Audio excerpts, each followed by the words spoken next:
Coming in for the second half of version 1.4 following the eagerly awaited Jingliu is a less anticipated but equally simped on character, Topaz and her trusty oinker Numby. Starrail has wasted no time giving us incredibly powerful units of the first few versions. Lately, it feels like every character on a featured banner continues to move the goalpost on how strong someone's allowed to be, and though I personally view that as a good thing for many reasons, one of which being that it gives every player access to good characters at the start of a game, when it keeps happening so many times back to back to back, it can get kind of exhausting, especially for those who don't have a big stack of cash. Speaking of cash, let me first start off with a warning. Don't fall for it. I know she's hot and that she's a mole between her thighs and that confident smug attitude she has, but trust me when I say she's a walking red flag. I'm being serious. Her actual job description is debt collector. Don't let the hotness fool you. She's an agent of the IRS. That's how they get you. Jokes aside, Topaz is going to be an interesting character to look through, given that she's the first fire unit to be featured and the first hunt unit to come out since Sela back in version 1. So as per usual, we're going to be looking through her gameplay and design to see what she does and how well she does it before going over my thoughts on how she'll pan out for the future.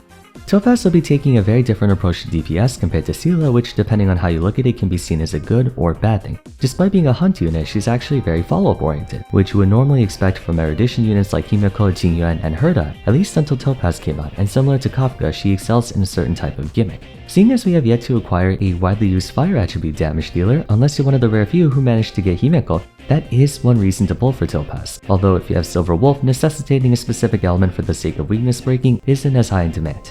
As an explicit DPS character though, she has a very high bar to climb, not just because of the wave of monster savages we just got in the form of Blade, Kafka, Super Danheng, and Jingliu, but Sela still sets a standard on what players will be expecting from hunt units. One major disadvantage to being hunt in Starrail at the moment is that your efficiency greatly diminishes against multiple targets, and many of the major enemies in this game can spawn mooks that accompany them in a fight. For example, Phantilia can spawn those flowers that drain your SP, which can give single target DPSers a bit of trouble.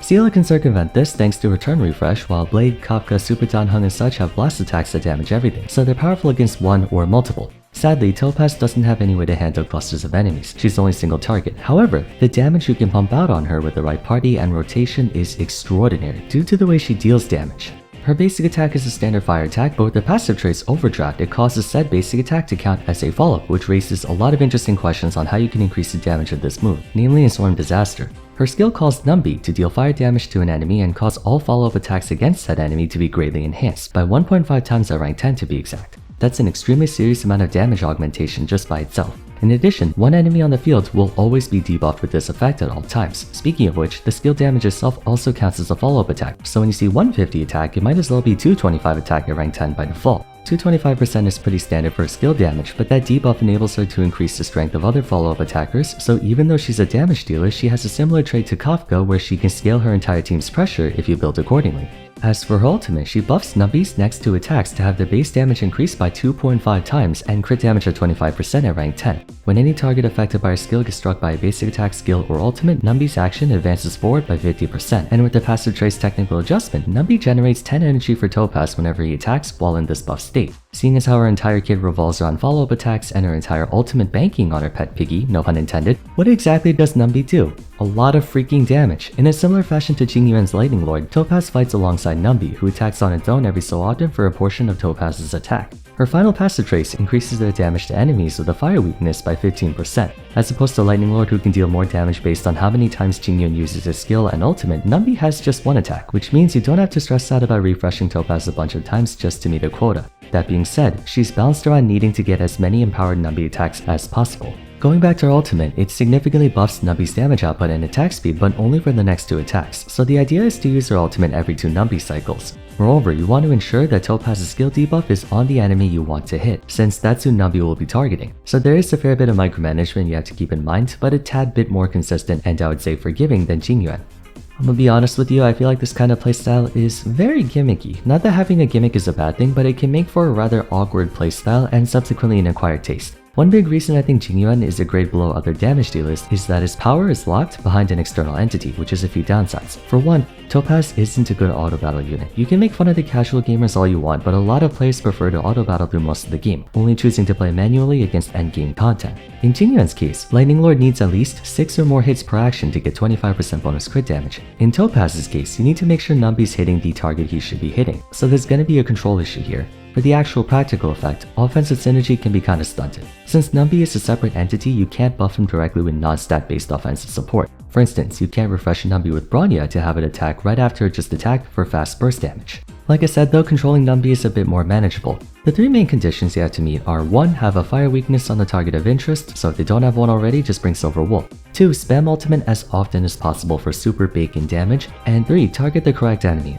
Against bosses, most of the time there's only one enemy anyway, so you basically never need to use your skill. Which means Topaz is completely SP free, which is fantastic. That means she's SP positive. Remember, her skill auto-applies to one random enemy every turn whether you do or don't use it, but if there's only one enemy, it defaults to them automatically. Most if not all of her Eidolons are designed around making her job easier and more consistent. E1 gives her bonus crit damage to enemies marked by her skill based on the number of follow attacks they took. E2 gives her more energy, which is helpful given her 130 ultimate cost. E4 makes Topaz advance forward whenever Numby attacks, which can give her more turns to build up energy, and E6, if you're crazy enough to go for it, adds one additional empowered attack to Numby with every use of ultimate, effectively reducing the amount of times you have to use your ultimate by 1/3, which is very nice, albeit not at all worth the however many hundreds of dollars it costs to max Eidolon a 5-star. Overall, I'd say none of these are necessary for her to be functional. She's perfectly usable at base, it just might take a bit more work.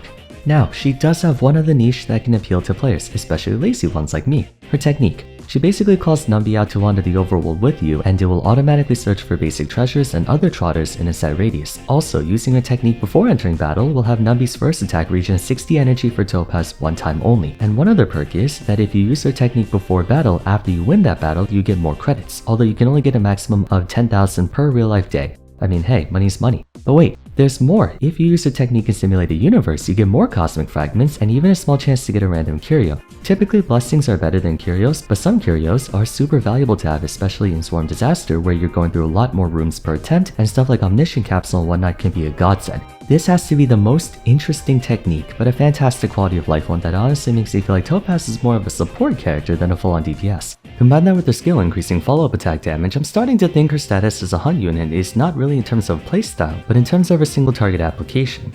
Right away, I can think of one character that's guaranteed to go well with her: Asta. Not the most popular character in the game, but for anyone thinking about pulling for Topaz, you're gonna want to start working on Asta. Reason being, her passive talent increases the attack of her entire party whenever she damages an enemy with a fire weakness. Topaz also deals increased damage to enemies with a fire weakness, plus one of her traces boosts her entire team's fire damage by 18%, so she excels at buffing fire characters, and Topaz is the first fire unit to be widely accessible. The Light Cone Planetary Rendezvous can boost fire damage even more too, so you're looking at upwards of 30 to 40% bonus fire damage, which definitely matters in buffing of Topaz, a privilege that Seele can't have access to since there are no Quantum Harmony units yet. In any case, I'm a bit unsure about Topaz as a character overall. On one hand, she picks a niche and sticks to it, and though she can capitalize on the perks afforded to follow-up attacks, she also has to deal with the drawbacks of them. I definitely think against single target enemies, Topaz appears to be roughly on par with Seele if not a bit better, but she's almost completely unviable against multi-targets because unlike Seele, who can somewhat use extra enemies to her advantage, Topaz is continuously inconvenienced by them, and you lose virtually all your DPS if there's even one extra enemy you have to take down. Sadly, that happens to be the majority of endgame content right now, and even Calyx's or Relic domains will be trouble. Seele is a good universal DPS by virtue of a reset mechanic making it so she can clear 4 enemies in one turn. Topaz though is stuck attacking only one enemy. That said, one thing she has going for her is party supplementation. Topaz can double as a sub DPS, in fact I think she might just be a sub DPS right out the gate. Seeing as she requires no SP, you can basically field her alongside anyone else with follow-up attacks like Jinyuan, Clara, or Blade, if they have room to spare that is. The 50% bonus follow-up attack damage and no SP will allow her to always have a place in the meta if and when we eventually get more follow-up attack units. All she needs is enough energy to cast her ultimate every 2 Numby attacks and you basically optimized her right then and there. Conveniently, her niche has a lot of room for exploration even with the roster we have now. I came up with a few teams off the top of my head, first one being Topaz, Clara, Asta, and Tinyun. Tinyun is basically obligatory for anyone with a companion attacker like Jinyuan or Topaz. Or if you need more survivability, you can swap out Tinyun for Fuxuan, Luocha, or something along the lines of that.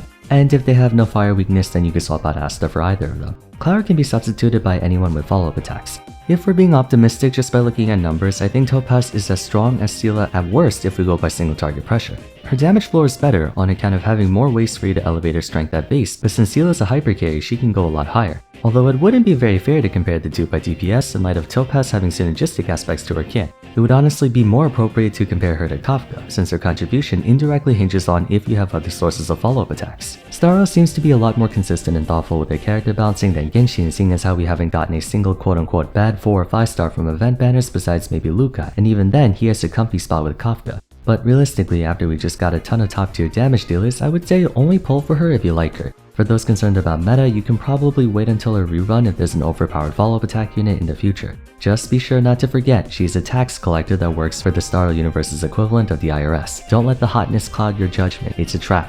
Anyways, that's gonna be it for Topaz and Numby. Cute design and creative playstyle, probably not everyone's cup of tea, but she doesn't have to be. Let me know your thoughts on Topaz in the comments down below, whether you plan to pull for her or not. Aside from that, if you enjoyed the video, it would be awesome if you left a like and subscribe to the channel. Don't forget to follow me on Twitter at Vars, join my Discord server, and check out my other Honkai Star Rail character discussions if you haven't yet. But till next time, thanks so much for watching, and I look forward to seeing you again soon. Take care.